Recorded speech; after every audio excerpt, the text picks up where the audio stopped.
Welcome to the Curious Advantage podcast, an exploration of the idea of curiosity and its increasing importance for thriving in the digital age. From the authors of The Curious Advantage. Hello, and welcome to this episode of the Curious Advantage podcast. My name is Simon Brown, and today I'm here with my co-author, Paul Ashcroft. Hi there. Unfortunately, Garrett can't be with us today. We're delighted, though, to be joined by Radhika Dutt. Hi, Radhika. Hey, thanks for having me. I'm excited to be here. It's a pleasure. So welcome to the Curious Advantage podcast. So Radhika is an advisor on product thinking to the Monetary Authority of Singapore, a speaker, consultant for organizations around the world. And in her work, she's seen how the pressure to hit numbers drains motivation, fuels performance theatre, burnout, and short-term thinking. And she's the author of Radical Product Thinking, and she's currently working on her next book, which is called Escaping the Performance Trap: Why Goals and Targets Backfire and What to Do Instead. So I'm looking forward to hearing much more about that in our conversation today. So maybe to kick us off, Radhika, so you work at the intersection of product thinking, leadership, and organizational change. So in all of that, I guess, how does curiosity shape the way that you approach that work? And maybe how has it influenced your ideas in either your previous book or looking forward to your upcoming book? Yeah. Curiosity is just such a central part to everything that we do. You know, one thing that I've realized, and which is why I'm writing this next book, is when we have goals and targets, I've actually found that it stifles curiosity. Because what happens is when you set goals and targets or objectives and key results, OKRs, right? Whatever the name of this goal setting methodology is, what happens is you're telling people, this is the problem and this is the solution. And therefore, if you do this, this marks success. And what we really need is space for figuring things out along the way, because in the course of the year, we're going to learn a lot. And it turns out, well, it's not quite how we imagined it when we started out. That's the first thing. But the second thing is, even let's say you somehow had a crystal ball and you knew exactly what the problem and solution needed to be, etc. When you set goals and targets, the incentive you create for someone is to say, look, you set the target, I hit the target. Here are the fantastic results. And even if I'm not malicious in my intent, just subconsciously, it makes me pick and choose metrics that validate that, hey, this is all working so well, and look at these fantastic numbers. And what actually happens is I've swept those bad numbers under the rug. And this is where it atrophies that curiosity muscle, because we're not looking at those bad numbers with openness and curiosity and saying, I wonder what happened there, right? And one example is in sales. You've seen salespeople where you lose a deal. How quickly are we ready to say, okay, moving on then to the next one, right? We don't stop and think, what happened there? Why did we lose that deal? Truly reflect and see what's happening. Does that resonate for you all? It does, and I guess it's one that it's the way that things have always been done. It's the way that organizations sort of organize ourselves. But when you position it like that, it does raise the question of, is it the right way? Is there a better way? And does it create the space for us to reflect back on what we're doing, on whether it's the right thing and whether how we're getting there is the right way to get there as well? Is there a better way that you've come up with through your research? I have, yes. And by the way, to your point, right? Like one of the issues was when I used to tell leaders, here are the side effects of goals, targets, and OKRs. That was exactly the reaction I would get, which is, okay, I see what you're saying. It makes sense. But it's the devil I know. Like, what do I do instead? And for a long time, I didn't have a good answer for that. In the last couple of years, I've been trying out this approach, which I call OHL. So instead of OKRs, it's objectives, hypotheses, and learnings, OHLs. And it's a methodology for puzzle setting and puzzle solving. Because just think about the following two questions, right? And just sense your internal just reaction to these two questions. So the first question I'm going to ask you, what are your goals for this year? The second question instead is, puzzles would you like to solve for the business this year? Did you notice your own reaction and sort of how you felt Sure. differently about the two? Yeah, you're promoting a more creative, curious approach to that as a problem, right? Right. Exactly. So you're exactly right. The puzzle setting and puzzle solving approach basically means we look at either problems in the business or observations, and then we frame it as a puzzle for the team so that we can start to solve this, look at good and bad numbers, and we can experiment, learn, and adapt, right? The puzzle setting and puzzle solving doesn't mean that I'm creating a playground for my team and saying, okay, off you go play and come back when you're done. Instead, it's actually much more rigorous than with OKRs because I expect really deep answers to the puzzle solving questions. So let's talk about what I mean by OHLs and this puzzle setting and puzzle solving. And I'm going to stick with the sales example because I think sales is actually the hardest to transform because our mindset is so entrenched in goals and targets. So let's look at the sales puzzle of instead of giving you a target alone, I would say the market expects us to hit X million by the end of this year. What I've observed is sales had grown over the last 3 years, but they've stalled in this last year. It's plateauing. What is going on? And there might be guiding questions to help us delve into this puzzle. And these are questions I genuinely don't know answers to. So it might be, maybe there are things that are fundamentally shifted in the market. Maybe our competitors are doing something that we haven't figured out how to respond to. Or maybe it's that we were really good at selling to the early adopters, but, we just don't know how to sell into the mass market, right? There may be a set of questions, and we're setting out to figure out how do we solve this puzzle? And the summary is the objective. How do we hit X million in revenues while figuring out this puzzle of getting past this plateau and getting back to that growth trajectory? So that's puzzle setting. And so now we can talk about puzzle solving, but I can pause there for a moment if you have thoughts or questions or things you'd like to add to that.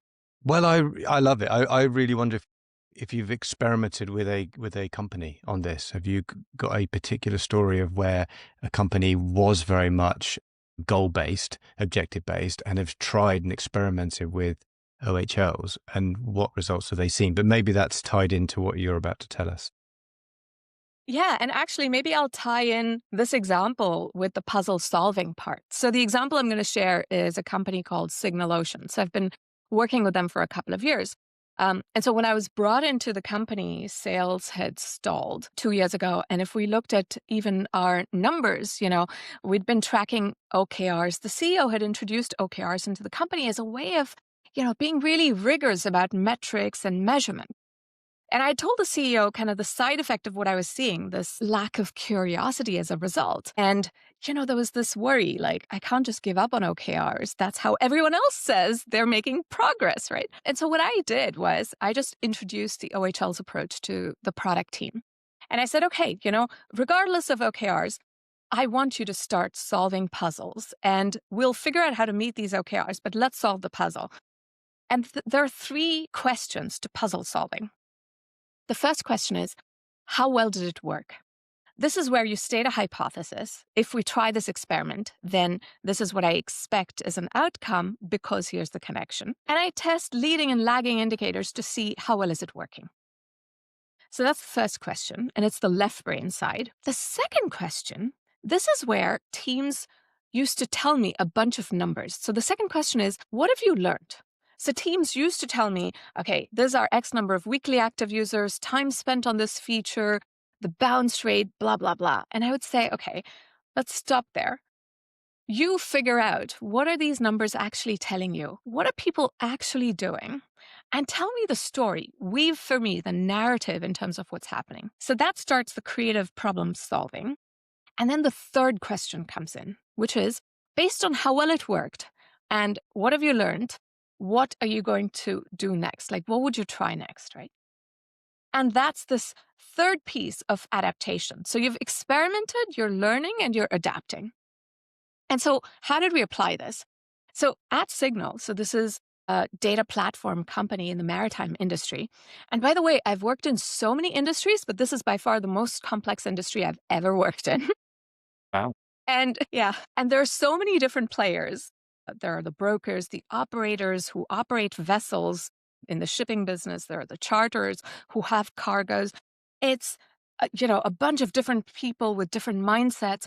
And what we saw in the puzzle was our early users were the tech-savvy brokers. And beyond that, our growth was stalling. So the question was, how do we address the needs of the tech-averse people and people in other roles? So that was the puzzle. And then in terms of puzzle solving, we had to look at how well things were working. So we would look at a particular feature, and then we would start to answer these three questions of how well is it actually working? What's going on? And instead of only looking at just the numbers and, the usage of it or weekly active users, that doesn't quite tell me what is actually happening, right? So you delve into this and you figure out, where did they come from? Why did they not use this? What is their mental model? How do they think about it? You start to delve into all of these things and you figure out what you've learned. And then you say, okay, what are we going to do next? So one thing that we learned was our data accuracy was so brilliant that it looked like magic. And people who are tech averse, they don't like magic. They don't like tech telling you, here's a magic number. They want control, right? They don't trust the tech. They want to know, how did you get this number? They want control over it. And so we had to figure out the puzzle of how do you make this not overwhelming and yet it's really understandable. It's not magic. And so that's the kind of puzzle that we had to solve. And so what were the results? We started doubling sales every year from when I joined. And churn dropped. So churn in terms of the number of users, it dropped from 26% in 2023 to 4% in 2025, right? So the results were huge. And we completely turned around both the CEO and the head of sales, both of whom were saying, okay, I see this path to experimentation, learning, and adaptation, that now it feels like OHLs, they're like having ears on the track where you can anticipate what's coming and you make measurement actionable, whereas OKRs were like the view in the rear view mirror. Either you hit your targets or you didn't, but you couldn't quite figure out how to make it actionable. So I love that sort of, so how well did it work? What have you learned? And then what do you try next? And that sort of, I presume, becomes a sort of a circular process that you keep going round and round. And I think that the thinking there is very similar to, we have a 7 C's model that we talk about in the Curious Advantage book. And in there, the heart of it is what we call the curiosity engine, which is around creativity and construction. So it's sort of coming up with ideas, questions, putting those into action and experiments through construction, and then applying criticality to see what happened. And it feels like it's that same loop of sort of figure out what's happened, come up with ideas or experiments to address it, look at the results, and you end up in this sort of virtuous cycle in order to see improvement. And it sounds like, based on the results that you had here, that you got some phenomenal increases. I guess, looking at OHLs, can you tell us more about OHLs then? Objectives, hypotheses, and learning. So tell us more on what those are and how we would use them. Yeah. And by the way, I love what you described also in the Curious Advantage and sort of this virtuous cycle that you create. One of the things that, when you start to talk about puzzle solving in this way, is you start to see a shift in even how people talk about progress. So where OKRs often drive this monthly business reviews where everyone is scrambling to show numbers in that monthly meeting, and spitting those numbers. A lot of people in those OKR meetings, I would observe, like, we're talking at each other and showing results as opposed to actually listening. And it's not a participation around, what would we try next, right? And this created a very different conversation and discussion that was a lot more productive and meaningful. That was the first thing.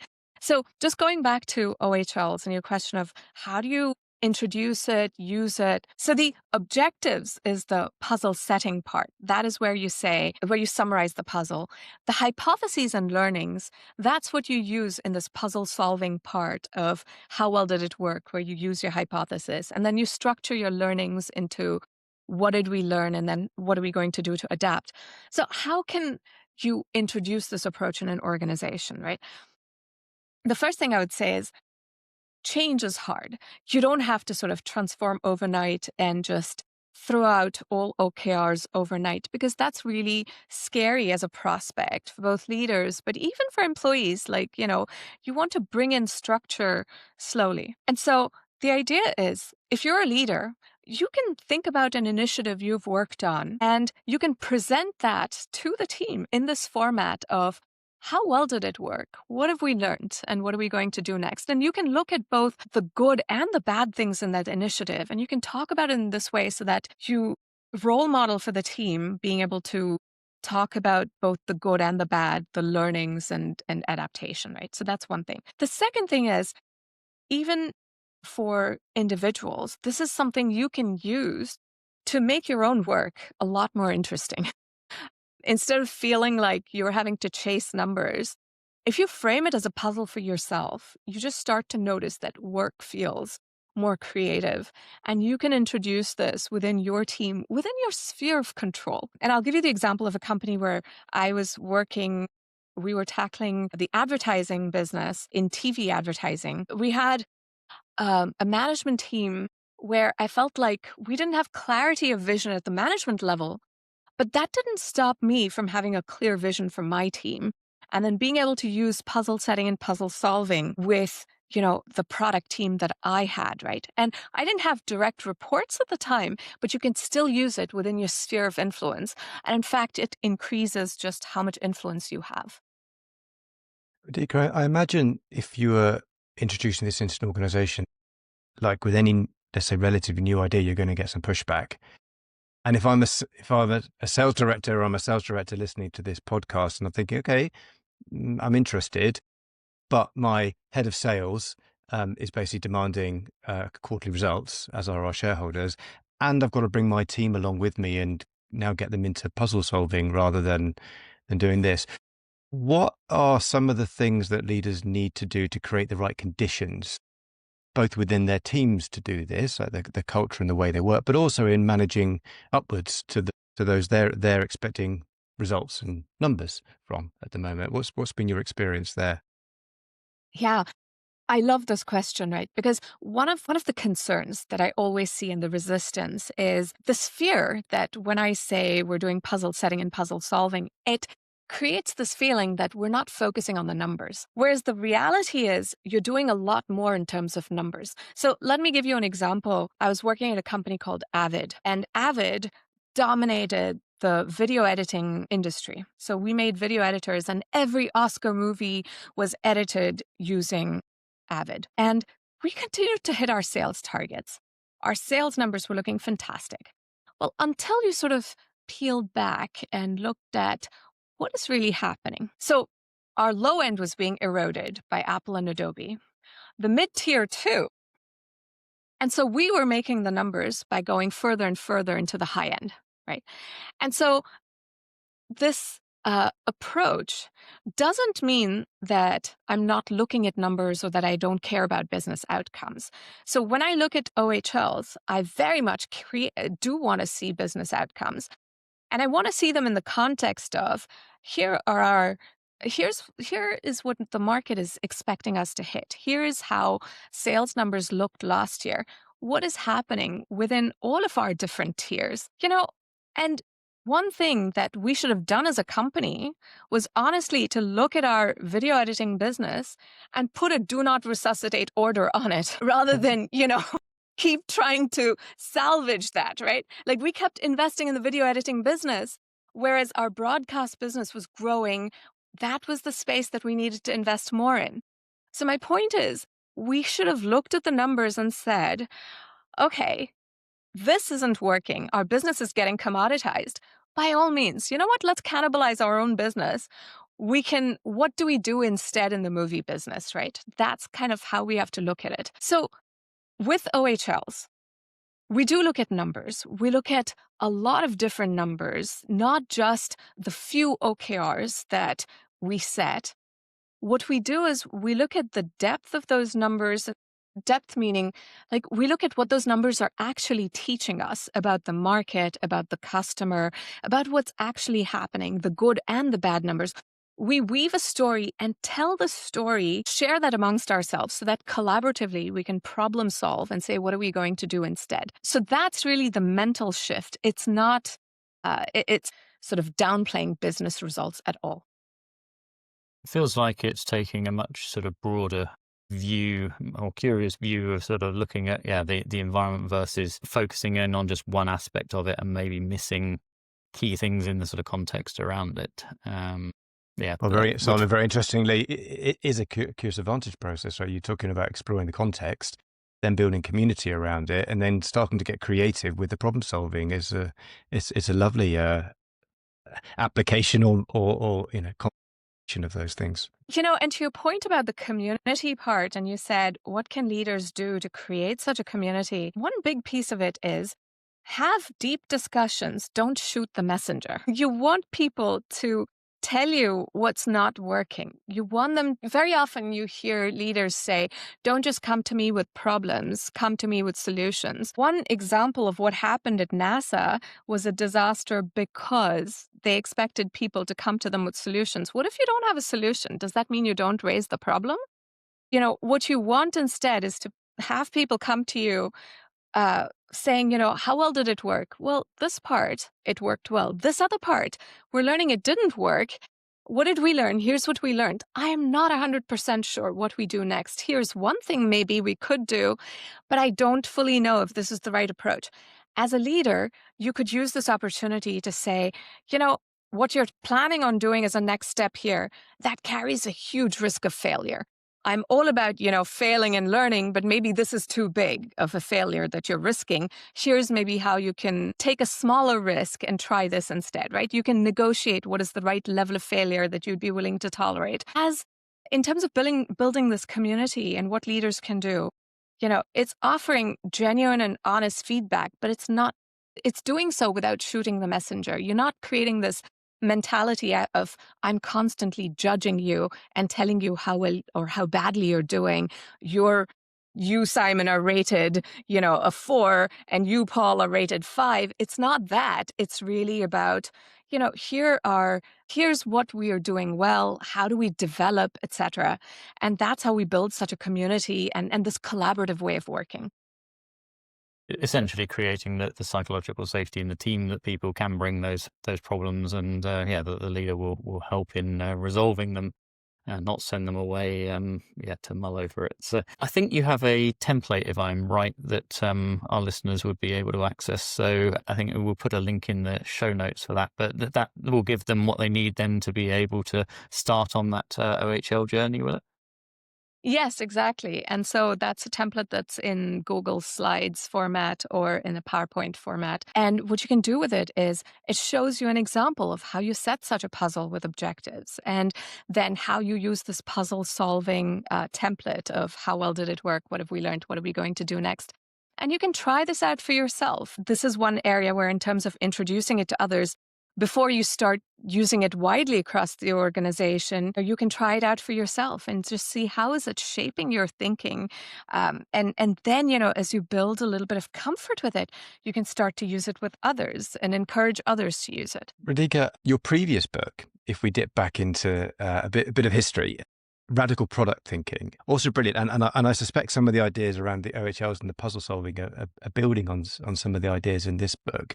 But could you tell us a bit about radical product thinking and how is this different from how, often we get into very much just an iteration-led approach to product design? So what is radical product thinking? Let's just start there. So the problem that I was seeing was just a bunch of product diseases that I was seeing just over and over, right? So regardless of what industry I was working on or size of company, I kept seeing the same set of product diseases. And here are some examples, right? Pivotitis, there's obsessive sales disorder, there was hero syndrome, and I can tell you more about these product diseases. But even as I say names of these, people probably are listening to this going like, yes, I see the light. I love these names. Featureitis is another one, isn't it? I love the names of the diseases. So I kept seeing these product diseases and I had this burning question. Is it that we are all doomed to learning hard lessons in terms of how you build great products? Or is there a systematic process we can give people to build these world-changing products and translate that intuition for avoiding product diseases into a process. So that was the burning question. And so radical product thinking, the reason it's radical is because it challenges a lot of conventional wisdom. So I want to give you an example of, one tidbit, right? One thing that I talk about is instead of being iteration-led, we need to be vision-driven. It doesn't mean that we don't iterate. In fact, you do need to iterate. Like, you might discover that you were wrong about some of your thinking and what the problem was. And so you do iterate. But to avoid the disease, pivotitis, we iterate with gravitas. We iterate with a deliberate reason where we know this is what was wrong. This is what we're going to try instead. And all of that comes from a really clear vision. Whereas what we've learned about a good vision is that it has to be broad, never changing. It is something where a vision is something like being number one in aerospace, as an example, right? The global industrial champion is what Boeing says. But a vision like that doesn't actually carry any weight because it doesn't tell you what it means. It doesn't act like a filter. I can't hold up a feature against this vision and say, should I or shouldn't I do this? The answer sometimes should be no, don't do it, right?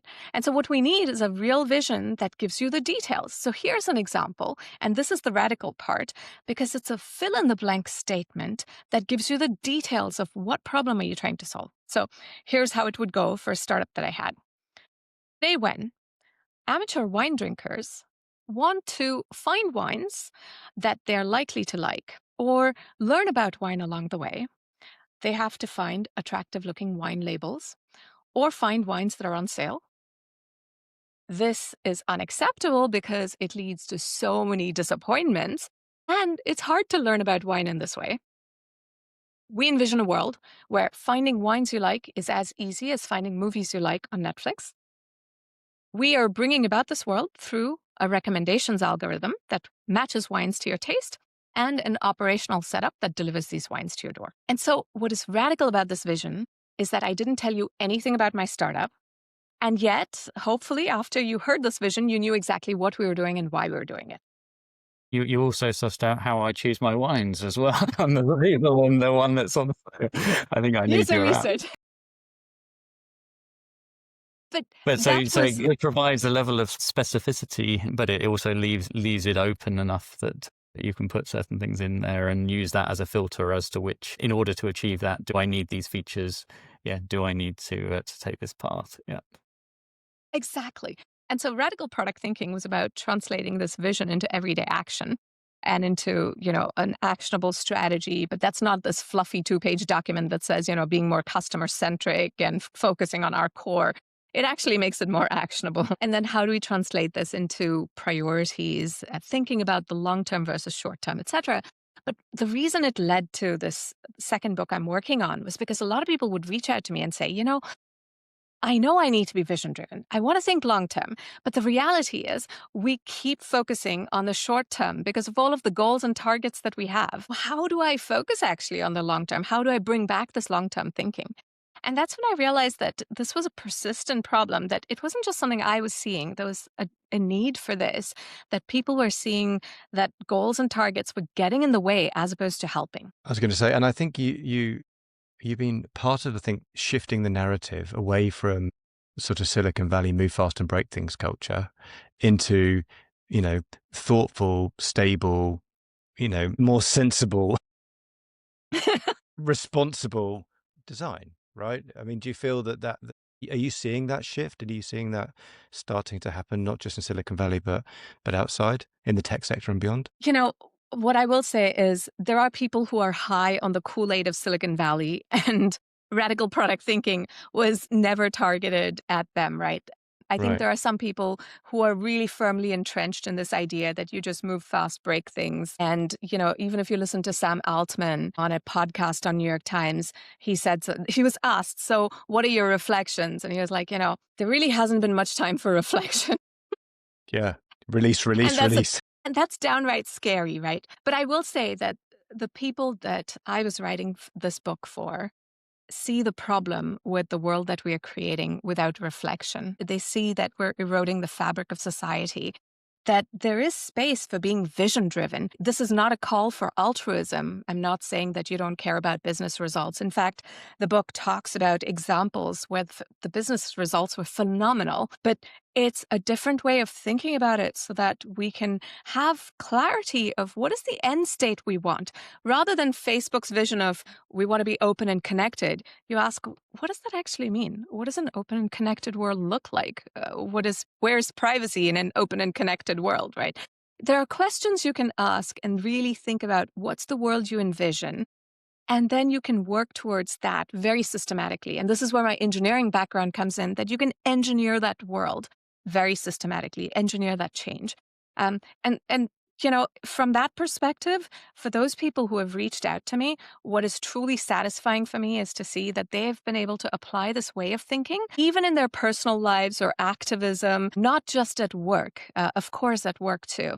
And I think that is the power of this way of thinking, that it becomes a mindset. So if we look at pivotitis, and the solution to pivotitis, or the cure for pivotitis, is this be vision driven and then iterate with gravitas. I guess firstly, maybe your first question of what does iterating with gravitas look like? So you gave the example of that vision statement, but yeah, how would I then iterate that with gravitas? Yeah, I love this question. So let's talk about my example of pivotitis first of all. I was working at a startup. I was head of marketing. We wanted to be the next Visa of the world.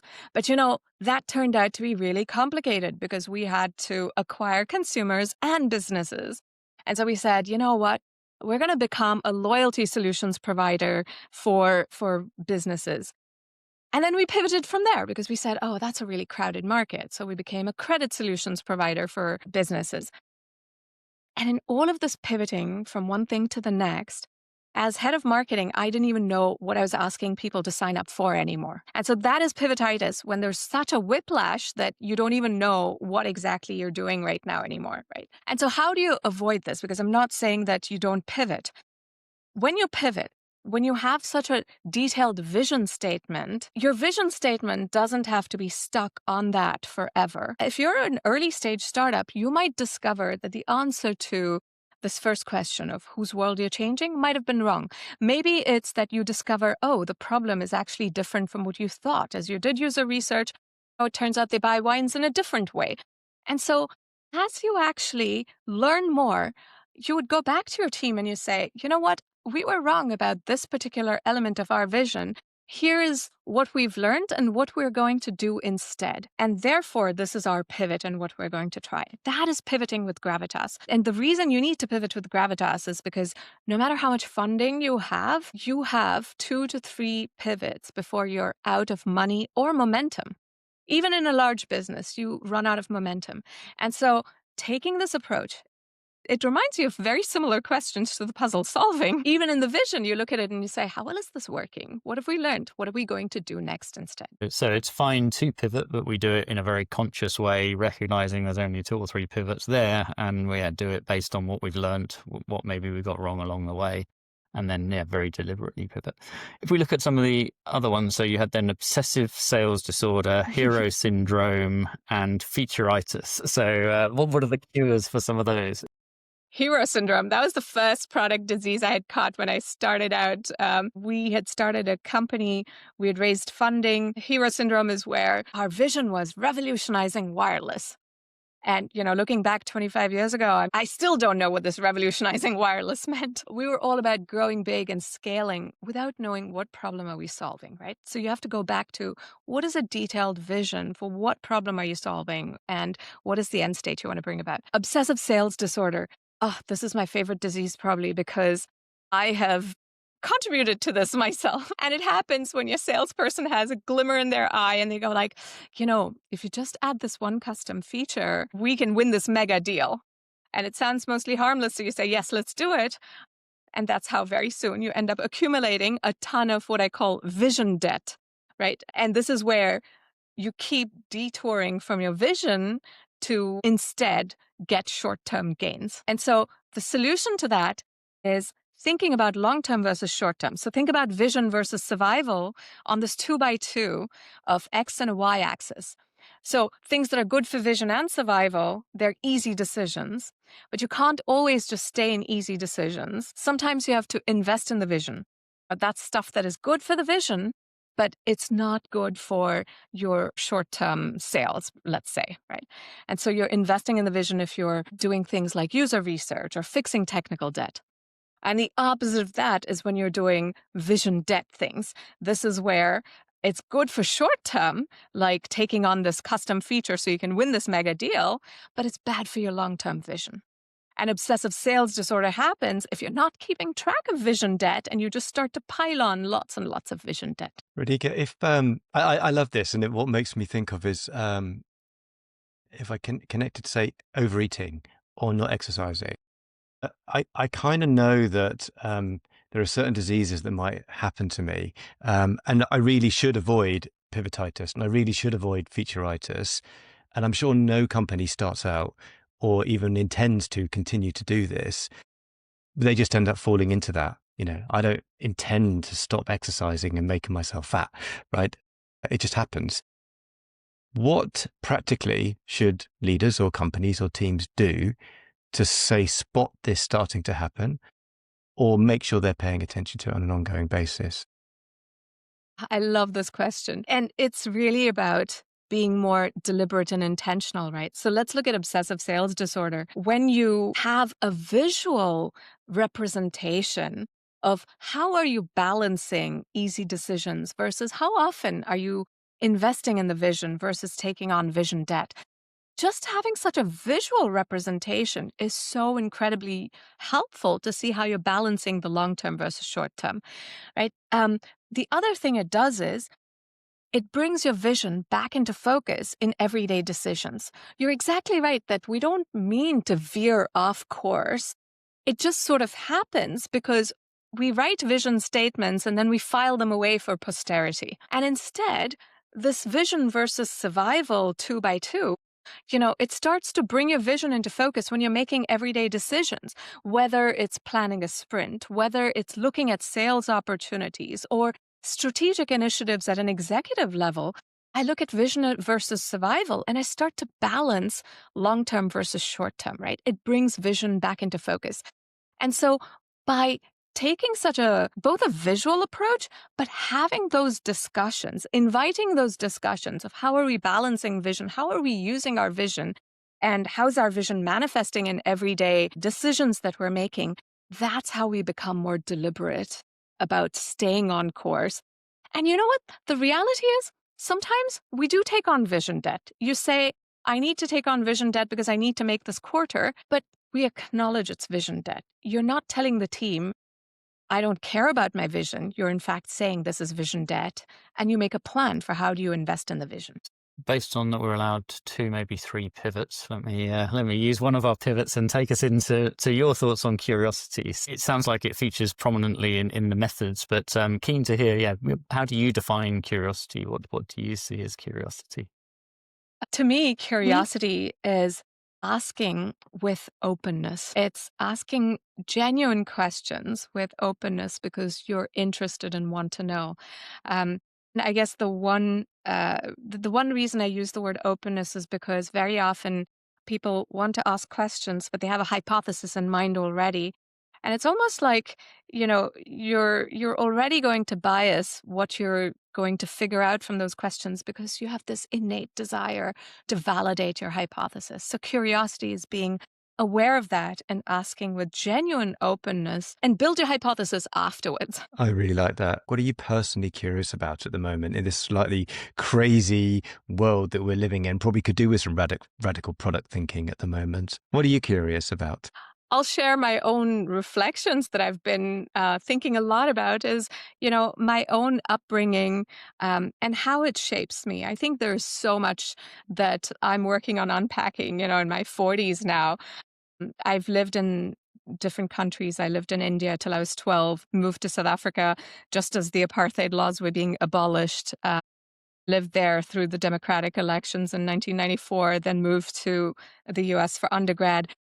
Even my upbringing before then, I've never lived in the same country lived in the same place where my mother tongue was the same as the regional language. So I've never lived in a place where I've actually belonged, let's say, which is fascinating in terms of how it shapes your identity and so on. So a lot of my curiosity at the moment in my 40s is about how has my upbringing and experiences, how have they shaped who I am today, and how is it coming forth in whatever I'm doing?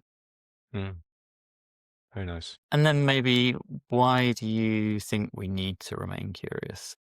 Why do you think it's so important? Oh my gosh, it's the essence of life, isn't it? To me, it really is. Like, that is what makes life enriching. If we aren't curious, we don't learn. Learning can never be forced on us. It only happens because we're curious. And so, yeah, to me, the essence of life is learning and figuring things out. And it's the foundation of all of that is curiosity. But so in a moment, I'll come back to you for sort of one thing to leave our listeners with, but maybe to summarize the conversation so far. So we dived into how goals and targets stifle curiosity, that we need to create the space for people to figure things out, and go broader, that it's not a malicious thing to stifle curiosity, but actually it can lead to people sweeping numbers under the carpet, or not being transparent around what things are doing. And then offered up an alternative, objectives, hypotheses and learning, OHLs, and framed it in this sort of puzzle setting and puzzle solving, which I think makes it a whole lot more fun, if nothing else, as well. It feels much more positive that I'm going into puzzle setting and puzzle solving versus delivering on goals. And then some examples of what that can do, and it was great to see the sales examples. Then you went into some of the questions. So how well did it work? What have I learnt? And then what do I try next? And that sort of virtuous circle that we can get from asking those three questions over and over. And then looked into why change can be hard, how leaders can introduce this and make that a little bit easier, in terms of some of the things that a leader can do, maybe by introducing this in a more gradual way rather than just a straight shift into a new way of doing things, and sort of using that puzzle language around how to do it. You have a template, and we'll put the template into the show notes so that people can download that and use that if they want to get started as well. And then dived into your book, Radical Product Thinking.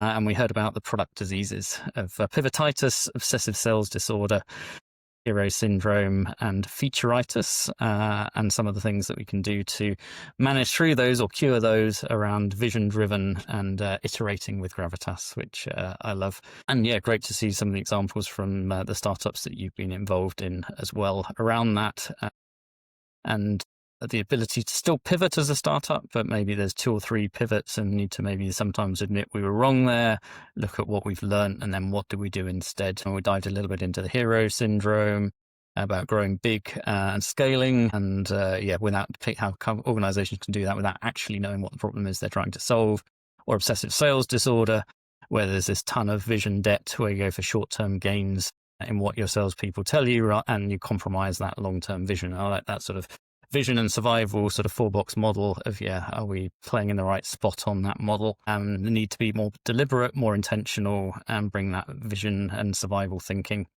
And then dive into defining curiosity, that importance of genuine openness, how you're curious about your own upbringing and how that's shaped you.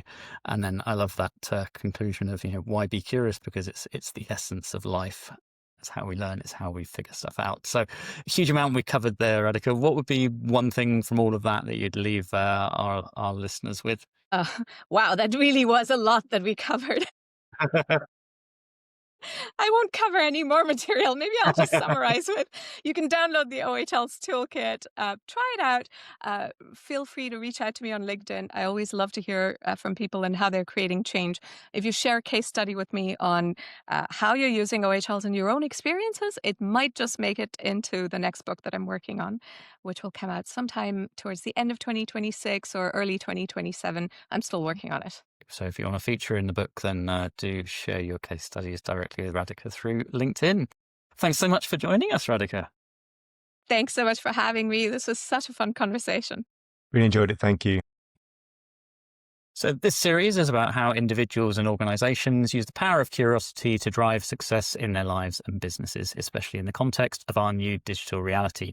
So it brings to life the latest understanding from neuroscience, anthropology, history, business, and behaviorism about curiosity, and it makes this useful for everyone. You've been listening to a Curious Advantage podcast. We're curious to hear from you. If you think there was something valuable or useful from this conversation, please do leave a review for the podcast on your preferred channel. Give us 5 stars and say this was so and what you've learned from it. And we always appreciate hearing our listeners' thoughts and having a curious conversation. So use the hashtag CuriousAdvantage. And the Curious Advantage book is available on Amazon worldwide, audio, physical, digital, or audio book copy now to further explore our 7 C's model for how you can be more curious. Subscribe today and keep exploring curiously. See you next time.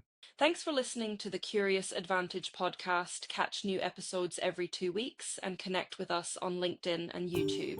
This podcast is executive produced by Jessica Wickham.